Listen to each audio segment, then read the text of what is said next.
Le passé est votre terrain de jeu. Abstergo.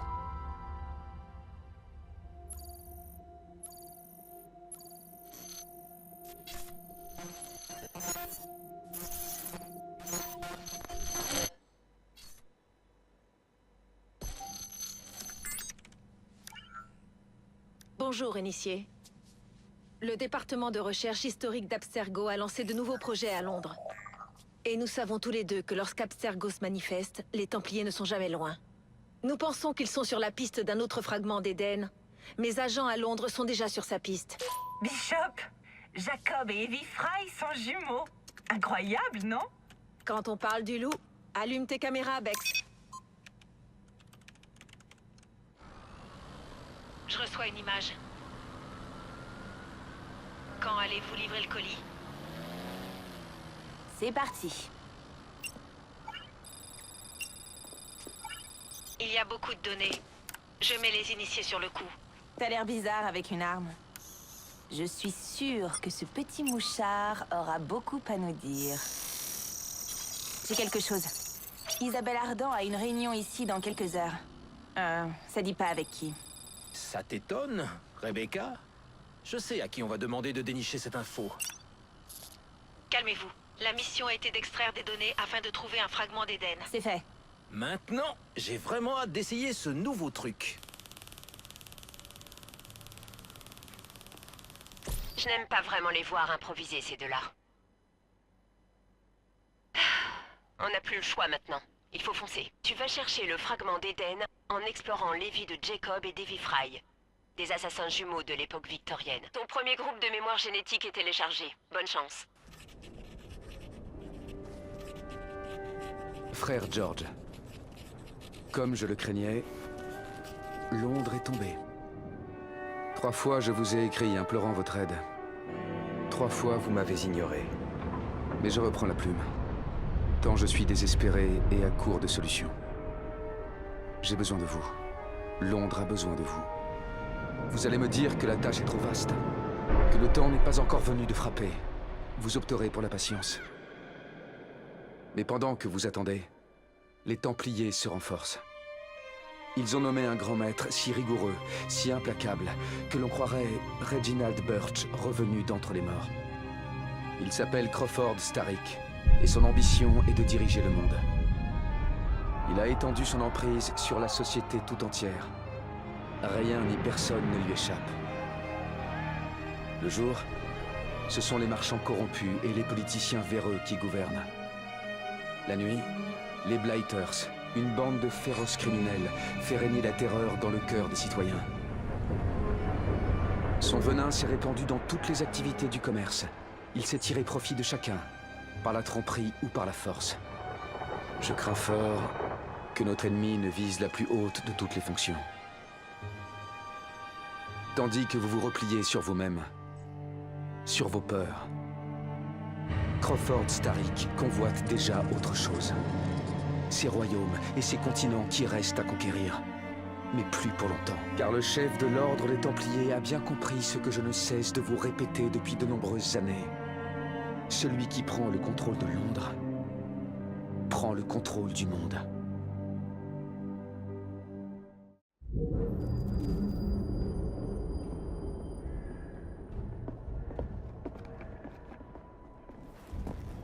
Le fer part d'ici. Notre première cible est le patron, un Templier du nom de Rupert Ferris. La seconde est Sir David Brewster. Il a mis la main sur une babiole qui pourrait nous faire perdre cette maudite guerre.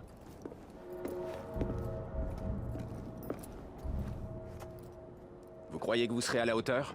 À ton avis, George?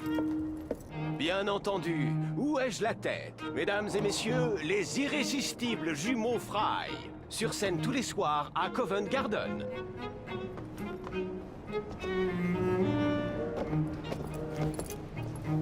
George, honnêtement, j'ai étudié les plans du laboratoire et j'en connais les issues. Moi, j'ai tout ce qu'il me faut. À portée de main. Je transmettrai tes amitiés à Ferris. Le temps presse, George. On a un train à prendre. Jacob! Evie! Que le credo vous guide, bande de canailles! Le pauvre homme, il en crève de peur. ne s'arrange pas avec le temps. Evie Fry, d'où te vient cette insolence? Disons que c'est de famille, Jacob.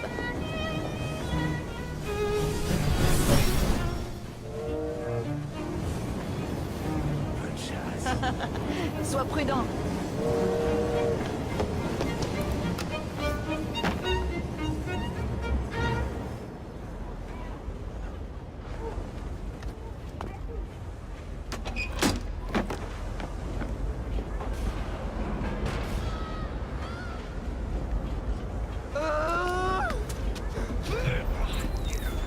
Combien de temps va-t-il hurler comme ça?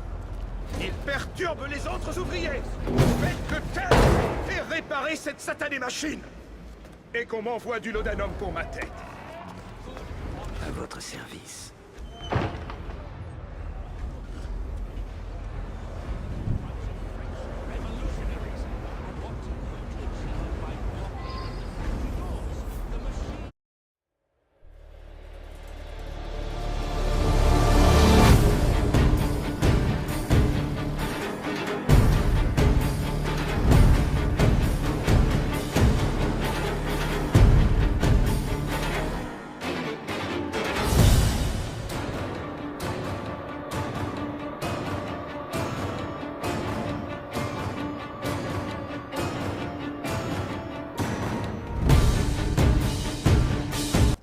Fermé.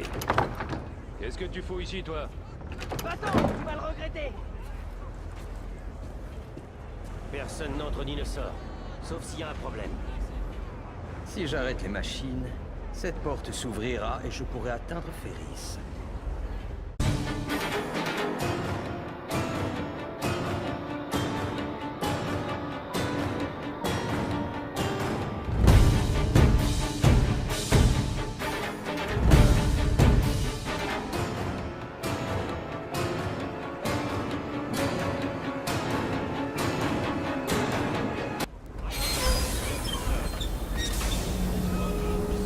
Il faut savoir improviser.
Ferris, me voilà.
Monsieur Ferris... il faudrait emmener cet homme chez l'apothicaire pour qu'il pense ses plaies. Bien. Mais retenez-lui sa paye. Oui, monsieur.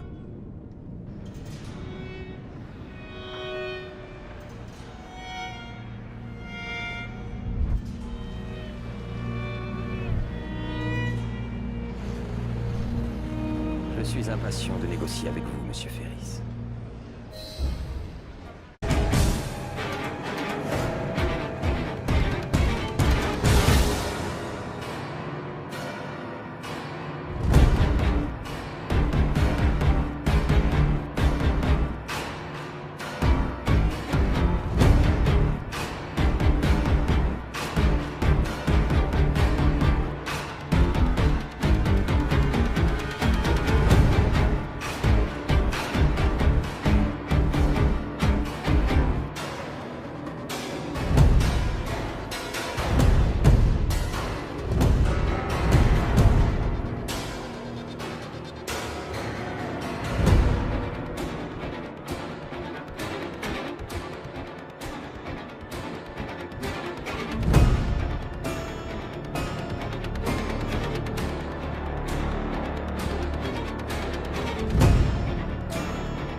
C'est terminé. Oh. Et que crois-tu avoir accompli, petit? Tu as desserré un écrou de la machine de Starrick. Un gros écrou, mais ça ne changera rien. Ton grand maître sera vaincu. Les assassins ne deviendront jamais les maîtres de Londres. Le mécanisme que nous avons conçu est en marche depuis un siècle et il tournera encore dans le prochain millénaire. Il est le cœur même de cette ville. Nous arracherons Londres de vos griffes. Depuis Croydon, tu rôdes dans l'ombre tel un couard. Tu échoueras.